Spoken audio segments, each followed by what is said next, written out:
Hello प्यारे साथियों, कैसे हो आप सब। स्वागत है आपका अपने चैनल एजुकेट्स मैथमेटिक्स पे। और हम लोग class 10th NCERT math solve कर रहे हैं। और इस एनसीईआरटी मैथ्स का जो नया एडिशन आया है उसको सॉल्व कर रहे हैं। और इसको सॉल्व करते हुए हम लोग भैया अध्याय 10 वृत्त पर आ चुके हैं। इसके जो पहले के अध्याय हैं उनको हम लोग पिछले वीडियोज में सॉल्व कर चुके हैं। उसका लिंक आपको इस वीडियो के डिस्क्रिप्शन में मिल जाएगा, आपको चैनल की प्ले लिस्ट में मिल जाएगा। कंप्लीट वेल डिफाइंड आपको प्ले लिस्ट मिल जाएगी, आप वहां से जाकर के देख सकते हैं। अगर आप हमारे चैनल पहली बार हैं और हमारे इस काम को पसंद करते हैं, हमारे इस वीडियो को पसंद करते हैं, तो भैया एक छोटा सा काम, चैनल को सब्सक्राइब करना, वीडियो को लाइक करना और जरूरतमंद के साथ शेयर करना मत भूलिएगा। हम लोग कॉन्सेप्ट बेस्ड आपको सोल्यूशन प्रोवाइड करा रहे हैं। सबसे पहले हम लोग यहाँ पे क्या करेंगे भैया, कॉन्सेप्ट समझेंगे, क्या क्या टॉपिक है उन सभी टॉपिक को समझेंगे, तब जाकर के प्रश्नावली 10.1 हल करेंगे आज के इस वीडियो में। फिर आगे के जो प्रश्नावली है उसको हम लोग आगे के वीडियो में सॉल्व करेंगे। तो चलिए शुरू किया जाए भैया आज का वीडियो। और आज के इस वीडियो में सबसे पहले आपका वृत्त क्या होता है और फिर वृत्त से संबंधित कुछ पद होते हैं, टर्म्स रिलेटेड टू सर्कल्स। तो आपका उसमें सबसे पहले केंद्र क्या होता है, त्रिज्या क्या होती है, व्यास, जीवा, फिर वृत्तखंड, त्रिज्यखंड, चाप आदि बहुत सारे बिंदु होते हैं। उन सभी बिंदुओं को हम लोग यहाँ पर समझने वाले हैं। तो सबसे पहले देखिए आपका क्या है, ये आपका वृत्त क्या होता है भैया। वृत्त के आसपास जो वृत्त के एग्जाम्पल हम अपने डेली लाइफ में बहुत सारे देखेंगे।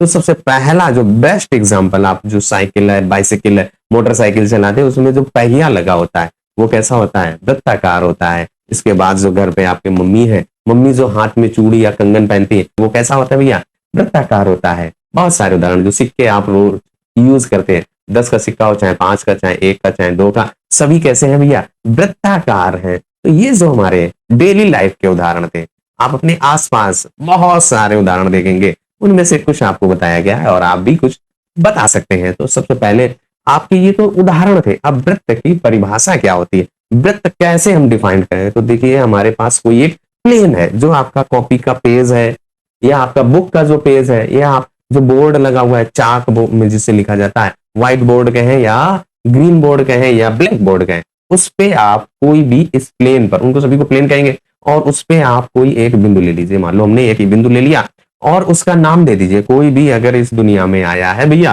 तो उसका नाम, तो आपने कोई एक बिंदु लिया है तो उसका नाम तो रख दो। तो यहाँ पे हमने इसका नाम रख दिया ओ। अब क्या करिए, इस बिंदु से एक निश्चित दूरी पर, एक निश्चित दूरी पर आपके जितने भी बिंदु स्थित होंगे, उन बिंदुओं पर से जो एक ट्रेस या जो एक पथ बनेगा वही आपका वृत्त कहलाता है। देखिए कैसे, इस बिंदु से मान लो हम यहाँ पर इतनी निश्चित दूरी पर, ऐसे ऐसे ऐसे बहुत सारे बिंदु आपके आएंगे। बोलो, ये देखिए आपके ऐसे, और भी आप जितने सभी बिंदुओं का कलेक्शन जो आपके बिंदु है, तो आपका ये क्या बन रहा है, एक वृत्त बन रहा है। तो इसे ही हम लोग वृत्त कहते हैं। अब इस वृत्त से संबंधित सबसे पहले आपका केंद्र क्या होता है। तो जो आपने एक निश्चित बिंदु लिया है, ये वाला बिंदु हमारा क्या है, केंद्र कहलाता है। और जो एक निश्चित दूरी लिए, ओ से आपने यहां से जो ये दूरी लिए, ये दूरी ही आपकी क्या कहलाती है भैया, त्रिज्या कहलाती है। आप जरा रिकॉल करिए, प्रीवियस क्लासेस में पहले से पढ़ चुके हो। वृत्त की त्रिज्या के बाद अब हम लोग व्यास की बात करते हैं। व्यास क्या होता है किसी भी वृत्त का। तो देखिए जो आपका ये वृत्त बना है, इस वृत्त की बाउंड्री को हम वृत्त की परिधि कहते हैं। क्या कहते हैं, वृत्त की बाउंड्री। जो ये आपका वृत्ताकार पथ है उसे की परिधि क्या है भैया, ये जो बाउंड्री है। अब इस वृत्त की परिधि पर कोई भी बिंदु ले लीजिए, दो बिंदु, एक ये बिंदु लिया और एक ये बिंदु लिया, इसका नाम दे दीजिए ए और बी। इन दोनों बिंदुओं को मिला दीजिए और ऐसे मिलाइए कि ये वृत्त के केंद्र से होकर जाए। तो ये वृत्त का केंद्र है और इससे होते हुए आपने एक ये रेखा खींच दी। इसके बाद आप ऐसे भी तो खींच सकते हैं, एक ये रेखा खींच दीजिए भैया और इसका नाम दे दीजिए पी और क्यू। तो ये जो दो रेखाएं आपने खींची हैं, इन दोनों को ही हम वृत्त का व्यास कहेंगे। तो एक वृत्त में व्यास कितने आप खींच सकते हो, अनगिनत आप व्यास खींच सकते हो। बहुत सारे व्यास हैं भैया, आप लाइन खींचते चले जाइए। ऐसे देखिए यहाँ पे, ऐसे आप बहुत सारे आप लाइन खींच सकते हो। तो यही आपके क्या है, व्यास है। व्यास की अगर परिभाषा पूछी जाए, व्यास क्या होता है, व्यास वह रेखा है जो वृत्त के केंद्र से होकर जाए और उसके दोनों अंतिम बिंदु क्या है भैया, वृत्त की परिधि पर स्थित हो। तो ये आपका वृत्त का व्यास है। व्यास और त्रिज्या के बीच में संबंध होता है। तो व्यास बराबर क्या होता है भैया, व्यास बराबर होता है 2 गुणे त्रिज्या।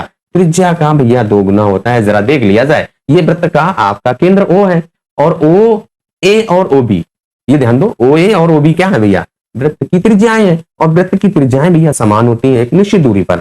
बताया ना अभी आपको, वृत्त की परिभाषा बताई कि निश्चित दूरी पर स्थित सभी बिंदुओं का जो कलेक्शन होता है वही आपका वृत्त कहलाता है। तो ये आपकी जो त्रिज्या OA और OB बराबर है, तो देखिए AB जो आपकी है वो OA और OB को मिलाकर बनी है, तो यानी OA और OB बराबर है, तो AB क्या है, OA का दुगना कहें या OB का दुगना कहें, तो वही आपका यहाँ पे वृत्त और वृत्त की व्यास और त्रिज्या के बीच में संबंध होता है। यहां तक समझ गए। अब आ जाइए अगले बिंदु पर। अगला बिंदु आपका क्या है भैया, जीवा। जीवा आपकी क्या कहलाती है, तो देखिए आपका जीवा यहाँ पे देखिए हमने एक वृत्त और खींच लिया, ये वृत्त खींचा और इसका केंद्र नाम दे दीजिए O। अब इस वृत्त को प्रतिच्छेद करने वाले, इस वृत्त को दो भाग में बांटने वाली कोई एक रेखा खींच दीजिए, वो आपका ऐसा हो खींच दिया। बताइए दो भाग में बट गया, एक ये वाला भाग है आपका और एक ऊपर वाला भाग। इसके बाद आप ऐसे भी तो खींच सकते हो, एक ये जो रेखा आपने खींची है AB नाम दे दीजिए ये, और इसका नाम दे दीजिए PQ। तो AB और PQ आपकी वृत्त की जीवाएं हैं। तो जीवा वह रेखा है जो वृत्त को दो भागों में बांटे, और व्यास वह जीवा है जो वृत्त को दो बराबर भागों में बांट देती है।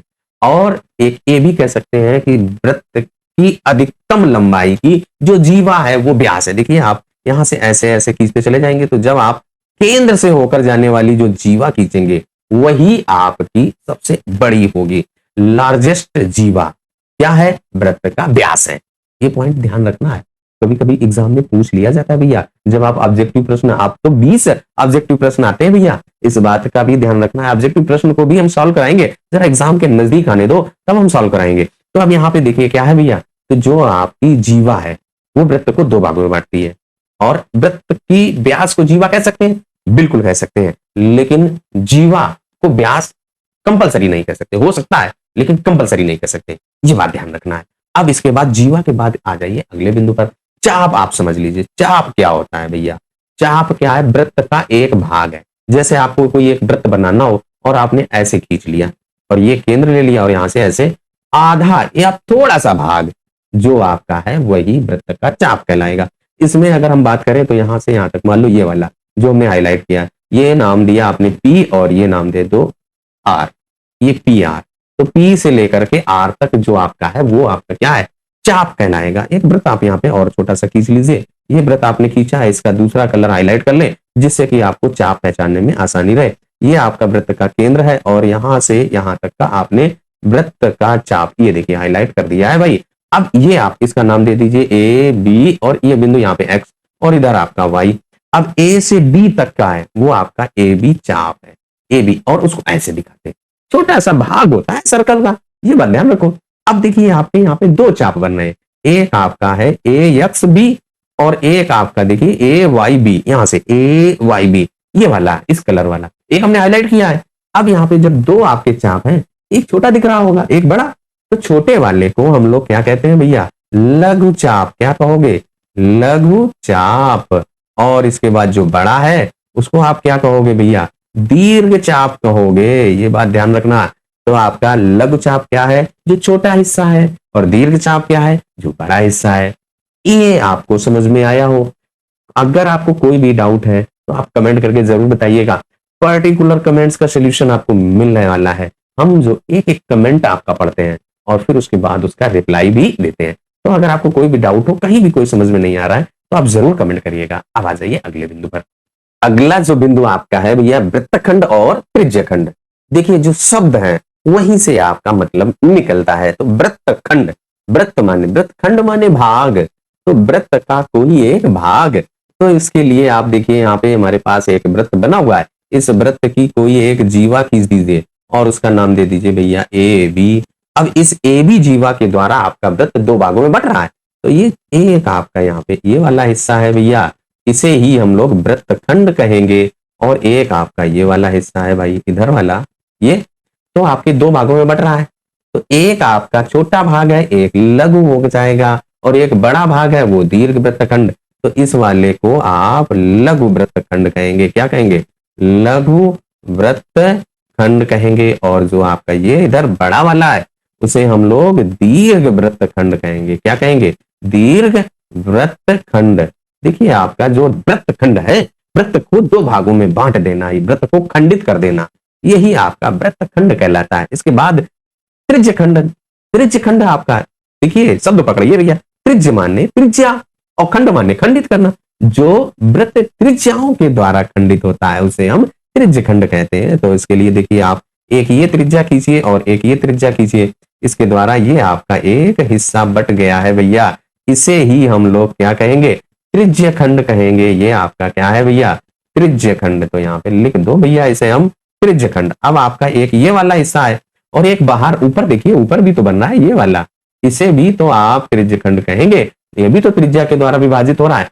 तो एक छोटा वाला है तो उसे आप लघु त्रिज्य खंड कहिए, और एक बड़ा वाला है उसे आप दीर्घ त्रिज्य खंड कहिए। समझ में आ गया। अब ये हमारे क्या थे भैया, वृत्त से संबंधित पद थे। अब अगर हम लोग आ जाएं एक वृत्त के और एक रेखा की स्थितियों के बारे में चर्चा करें, फिर उसके बाद टॉपिक पे आते हैं। तो आपके पास कोई एक वृत्त मान लो दिया गया है, एक हमारे पास ये वृत्त दिया गया है और एक रेखा दी गई है। तो इस वृत्त के नजदीक हमने एक ये रेखा खींच ली, एक आपका और वृत्त है और आपने एक रेखा ऐसे खींच ली, और फिर उसके बाद आपका एक ये वृत्त है और एक ये आपने रेखा खींच ली। भैया इसको जरा थोड़ा सा सही से खींच दो। हाँ, तो देखिए ये आपने रेखा खींच दी।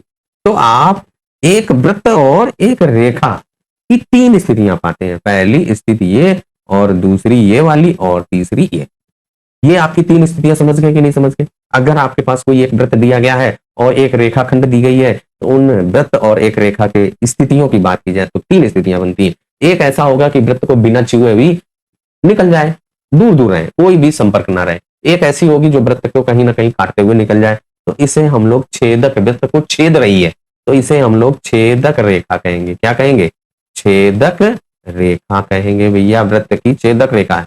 और जो तीसरी स्थिति है, वृत्त की बाउंड्री को छू करके जाए, स्पर्श करते हुए जाए, तो इसीलिए इसको आप स्पर्श रेखा कहेंगे भैया। तो यहाँ पे हम लोग अब स्पर्श रेखा और वृत्त से क्या संबंध होता है उसी को समझते हैं। तो आपकी वृत्त और रेखा की तीन स्थितियां थी, इन तीनों स्थितियों को समझ गए हैं। अब आ जाइए भैया, वृत्त की स्पर्श रेखा क्या होती है, उससे रिलेटेड टर्म्स क्या होते हैं, वो सारे बिंदु आप समझे जाए।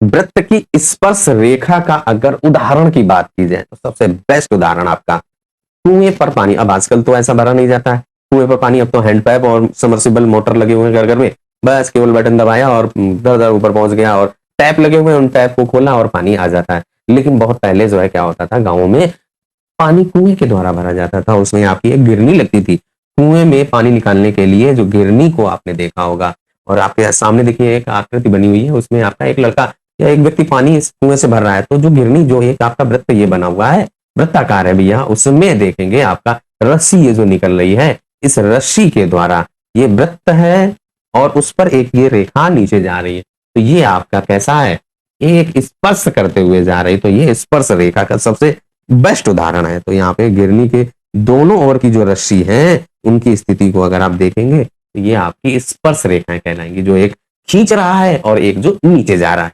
ये आपकी क्या है, स्पर्श रेखा है, क्योंकि गिरनी आपकी वृत्ताकार है और उसको स्पर्श करते हुए जा रही है। किसी भी वृत्त की स्पर्श रेखा को समझने के बाद अब हम लोग आ जाते हैं भैया अगले बिंदु पर। और अगला आपका जो टॉपिक है भैया, प्रमेय 10.1, जो अध्याय 10 है उसकी पहली प्रमेय पर हम आ चुके हैं। और पहली प्रमेय आपकी भैया क्या कहती है कि वृत्त के किसी बिंदु पर स्पर्श रेखा स्पर्श बिंदु से जाने वाली त्रिज्या पर लंब होती है भैया। ये आपका कह रहा है। देखिए, आपको जब भी प्रमेय सिद्ध करने की, जो अध्याय 6 आपने त्रिभुज है, उसमें जो आपने प्रमेय पढ़ी होंगी, उसमें जो भी सिद्ध करने वाली प्रमेय होती है, उसमें सबसे पहले हमें क्या दिया गया है और क्या आपको सिद्ध करना है। अगर आप कोई रचना करते हैं तो उस रचना को भी मेंशन करना होता है, फिर जाकर के हम लोग सिद्ध कर देते हैं। तो जो आप प्रमेय का स्टेटमेंट पढ़िए उसी में लिखा होता है। क्या कह रहा है कि वृत्त के किसी बिंदु पर स्पर्श रेखा स्पर्श बिंदु से जाने वाली त्रिज्या पर लंब होती है। तो यहाँ पे हमने क्या किया, एक वृत्त खींचा और जिसका केंद्र आपका O है, और उस पे हमने एक स्पर्श रेखा AB खींच दी, जो वृत्त को बिंदु P पर स्पर्श कर रही है। भैया आपको पहले ही बताया, स्पर्श रेखा वृत्त को केवल और केवल एक ही बिंदु पर स्पर्श करती है, या कहें जिस बिंदु पर हमारी स्पर्श रेखा बिंदु को उसको वृत्त को स्पर्श करती है, वही बिंदु यहाँ पे। अब इसी बिंदु पर आपने त्रिज्या खींच दी जहां पर स्पर्श कर रही है, तो ये आपकी लंब है, यानी कि ये आपकी लंब है, OP AB पर लंब है। ये हमको सिद्ध करना है। तो वही यहाँ पे देखिए हमने दिया गया है, वो लिख लिया। एक वृत्त है जिसका केंद्र O है और बिंदु P पर एक स्पर्श रेखा AB खींची गई है। अब हमें सिद्ध करना है OP AB पर लंब है, तो वो भी हमने लिख लिया कि आपकी जो OP है भैया वो इस AB पर लंब है। अब हमने कोई रचना अगर की है तो रचना को भी तो हमने क्या किया है कि ए बी पर कोई एक बिंदु क्यू लिया और उस ओ और क्यू को मिला दिया। तो स्पर्श रेखा ए बी पर एक बिंदु क्यू लीजिए तथा ओ क्यू को मिलाइए। इतना कर लिया। अब हम लोग यहाँ पर सिद्ध करने जा रहे हैं भैया कि हमारी ओपी ए बी पर लंब है। और लंब क्या होता है? लंबवत दूरी, यानी कि दो बिंदुओं के बीच की जो न्यूनतम दूरी होती है, कम से कम दूरी, शॉर्टेस्ट डिस्टेंस कह सकते हैं, वही आपकी क्या होती है? लंबवत होती है भैया। कोई अगर आपके पास एक ये रेखा दी गई है, एक ये बिंदु दी गई है, इनके बीच के ये जो आपकी सबसे कम दूरी होगी वो इस पर लंबवत कहलाएगी।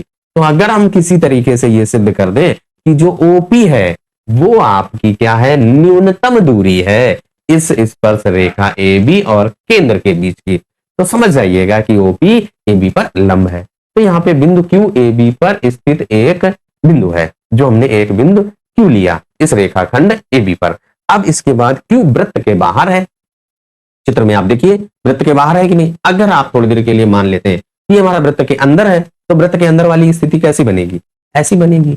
और जब ये ऐसी हो जाएगी तो भैया क्या हो जाएगी? ये छेदक रेखा हो जाएगी। अभी बताया आपको वृत्त की तीन स्थितियां होती हैं भैया, एक जो छेदते जाए और एक दूर दूर से भाग जाए, कोई स्पर्श ना हो, कोई उससे टच ना हो, एक आपका एक बिंदु पर स्पर्श करे। तो यहाँ पे अगर वो अंदर ले लिया तो भैया क्या हो जाएगा?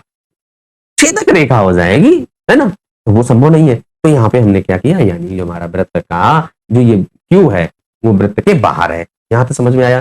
क्यू अगर वृत्त के बिंदु आर पर प्रतिच्छेद कर रहा है, जो हमारा ये क्यू है इस वृत्त को यहाँ पर स्पर्श कर रहा है, इसका नाम दे दिया आर। तो अब यहां से ओ आर इस ओ क्यू से छोटा होगा कि नहीं होगा? बताइए। तो वही लिख दीजिए, यहाँ पे लिख जाएंगे अतः, यहाँ पे लिखेंगे अतः ओ आर लेस देन है ओ क्यू से। और ये आपका समीकरण एक हो गया। क्यों? जो आपका ओ क्यू का कुछ भाग है, अंश है भैया, आपके पास यहां से यहां तक का इतना ये दिया गया है ए बी। इस ए बी पर स्थित कोई भी एक बिंदु लेंगे, मान लो आपने ये आपका एन ले लिया, तो यहां से ए एन पूरे से लेस होगा ए बी से, बी एन भी ए बी से लेस होगा, ए बी से कम होगा। तो इसको हमने समीकरण। अब आप दूसरे समीकरण देखिए, आपका जो ओपी बराबर है ओ आर, देखिए जरा जो फिगर है उसमें आ जाओ, जो आपकी ओपी और ओ आर, ओपी और ओ आर बराबर क्यों है भाई? जरा ध्यान दीजिए। अभी आपको बताया है कि वृत्त की त्रिज्याएं हैं भैया, ओपी और ओ आर।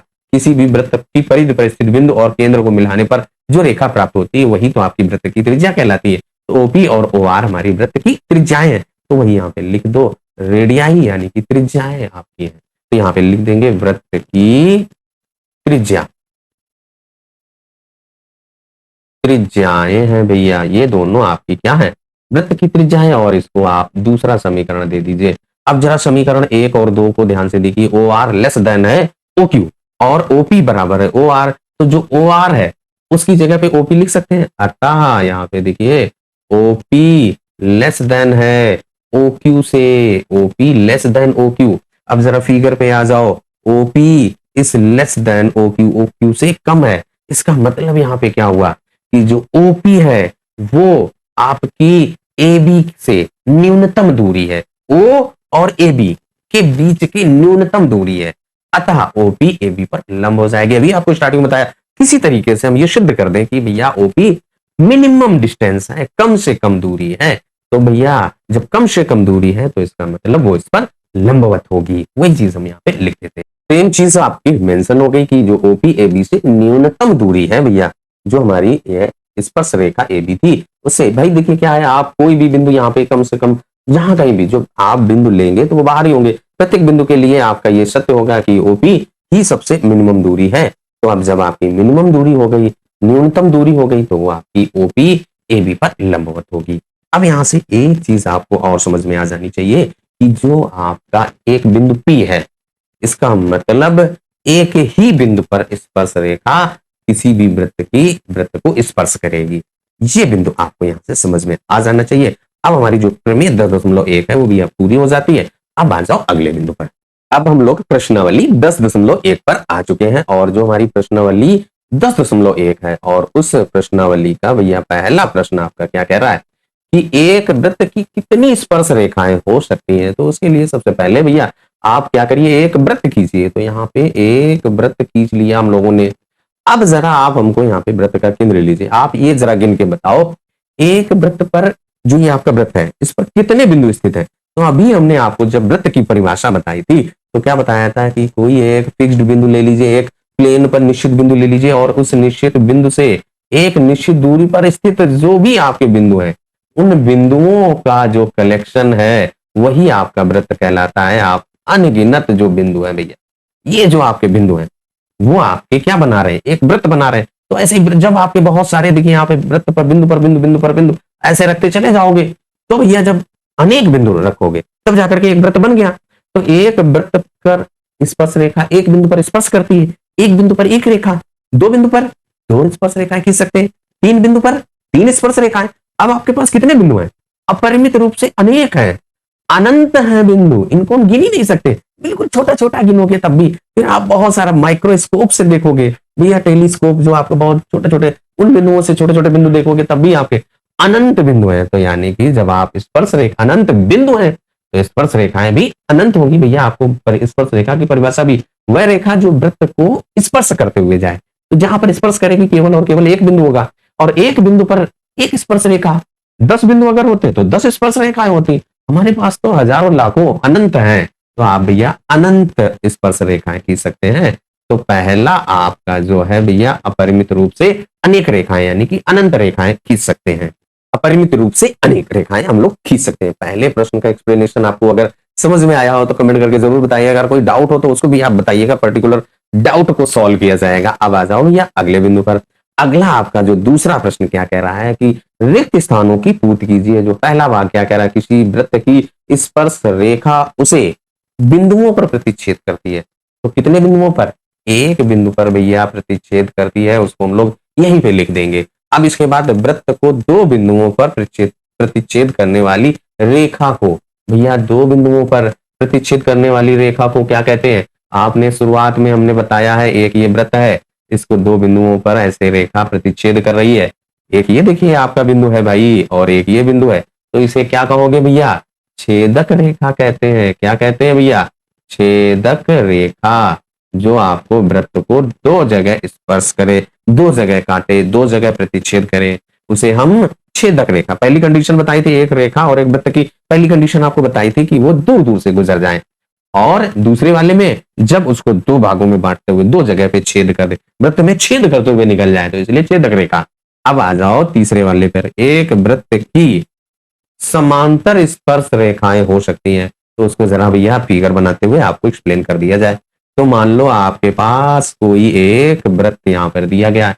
समांतर रेखाएं क्या होती हैं? जो दो रेखाएं आपके पास हो और उनके बीच की दूरी हमेशा बराबर रहती है। रेल की पटरियां सबसे बेस्ट एग्जांपल है। इसके बाद जो आपके क्लासरूम में टेबल रखी है, उसका जो किनारे हैं वो भी आपकी जो बुक में पेज है, पेज के किनारे। इसके बाद जो आपकी कॉपी नोटबुक है, नोटबुक में जो लाइनें खींची हुई देखिए, आप अपनी नोटबुक में देखेंगे जो बहुत सारी लाइनें खींची, सभी लाइनें एक दूसरे के समांतर हैं क्योंकि उनके बीच की जो दूरी है भैया वो समान होती है। बहुत सारे उदाहरण है हमारे आसपास। आप जहां कमरे में बैठे हो, कमरे के जो किनारे हैं वो भी आपके क्या है भैया? कैसे हैं? समांतर रेखा के उदाहरण।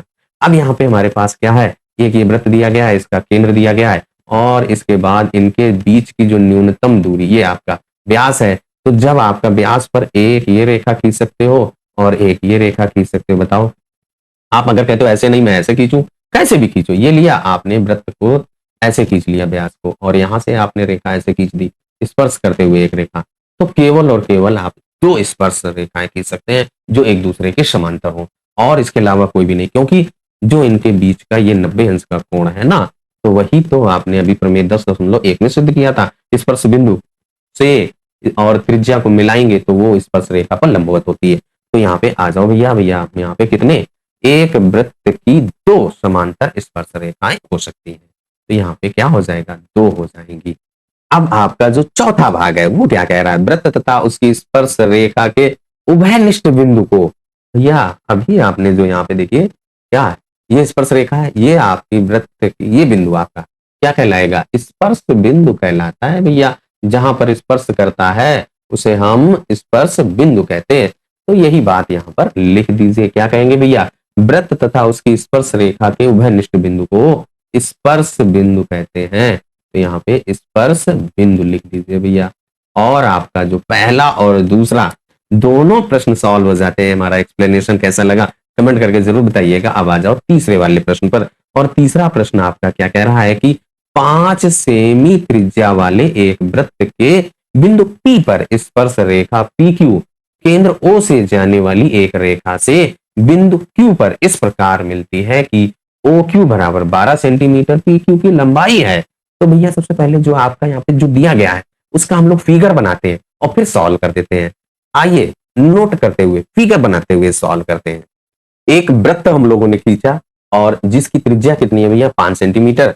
अब कह रहा है कि इस पर एक स्पर्श रेखा बिंदु P पर, देखिए आपका जो क्या कह रहा है 5 सेमी त्रिज्या वाले बिंदु P पर स्पर्श रेखा PQ केंद्र O से जाने वाली एक रेखा से बिंदु Q पर इस प्रकार मिलती है कि OQ बराबर 12 सेंटीमीटर। तो यहाँ पे भैया फिगर में जो हमसे कह रहा है कि जो केंद्र O से जाने वाली रेखा इस Q पर इस प्रकार मिलती है कि ये आपकी OQ कितनी है 12 सेंटीमीटर है भैया।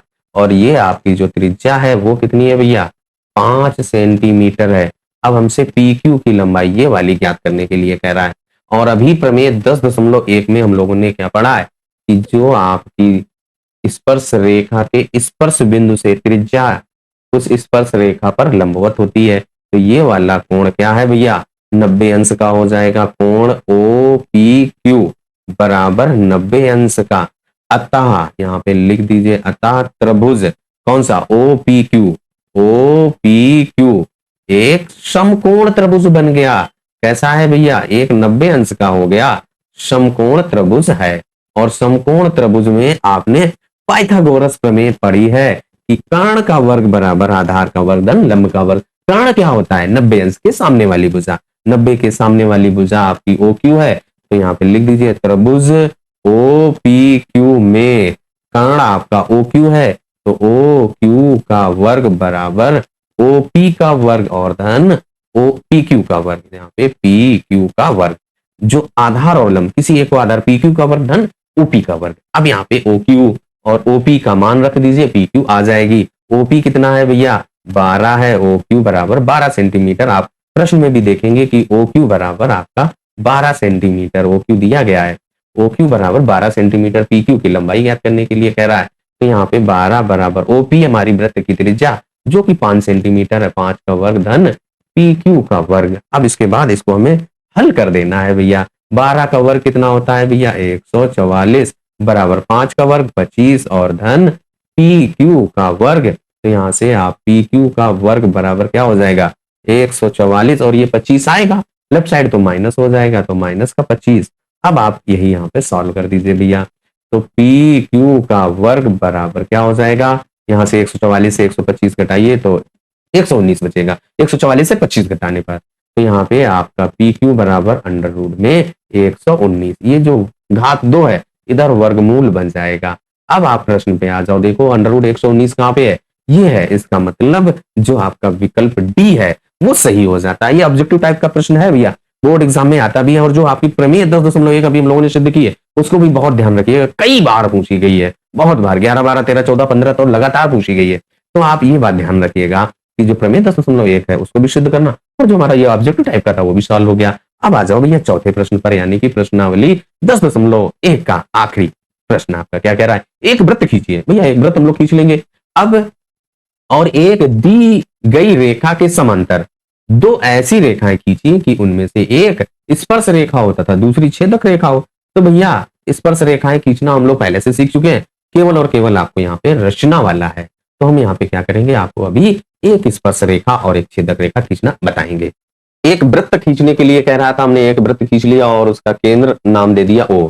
अब क्या कह रहा है एक दी गई रेखा मान लो आपके पास ये रेखा दी गई है और इसका नाम दे दिया L। अब इसके समांतर एक आपको स्पर्श रेखा खींचनी है। तो स्पर्श रेखा क्या होती है कि जो वृत्त को स्पर्श करते हुए गुजर जाए वो आपकी स्पर्श रेखा। तो आप क्या करिए सेट स्क्वायर रखिए और उनको ऐसे बढ़ाते हुए स्पर्श रेखा तक आप ले जाइए वृत्त के स्पर्श तक वहां तक खिसकाते हुए। सेट स्क्वायर वाली विधि आपको बताई गई है तो वहां तक। तो ये आपकी इसका नाम दे दीजिए L और ये M दे दिया। अब एक L के समांतर एक और रेखा खींच दीजिए जो इस वृत्त को कहीं ना कहीं 2 जगह पे काटे। तो उसके लिए आप ऐसे खींच दीजिए ये लीजिए और इसका नाम दे दीजिए N। तो यहाँ पे L समांतर है m के और समांतर है n के। तो ये आपकी जो तीन रेखाएं भैया खींची गई है, तो वो आपकी L के समांतर एक रेखा m है जो स्पर्श रेखा है, और जो रेखा n है वो छेदक रेखा है। तो यहाँ पे आप लिख दीजिए ये वाली आपकी स्पर्श रेखा है। क्या है भैया? स्पर्श रेखा। और इसके बाद ये वाली आपकी क्या है? छेदक रेखा है, जो कि वृत्त को छेद रही है। छेदक रेखा दो जगह पे काट रही है। और इस तरीके से जो हमारा प्रश्नावली 10.1 है वो सॉल्व हो जाता है। एक्सप्लेनेशन आपको कैसा लगा कमेंट करके जरूर बताइएगा। अगर आपने अभी तक भी ये चैनल को सब्सक्राइब नहीं किया है तो छोटा सा काम है, चैनल को सब्सक्राइब करना, वीडियो को लाइक करना और जरूरतमंद के साथ शेयर करना मत भूलिएगा। चलिए तब तक अपना ख्याल रखिए, स्वस्थ रहिए, मस्त रहिए। मिलते हैं अगले वीडियो में प्रश्नावली 10.2 के साथ। सबसे पहले उससे रिलेटेड जो आपके टॉपिक है, उससे रिलेटेड जो टर्म्स है उनको पहले सॉल्व करेंगे। तो चलिए मिलते हैं अगले वीडियो में।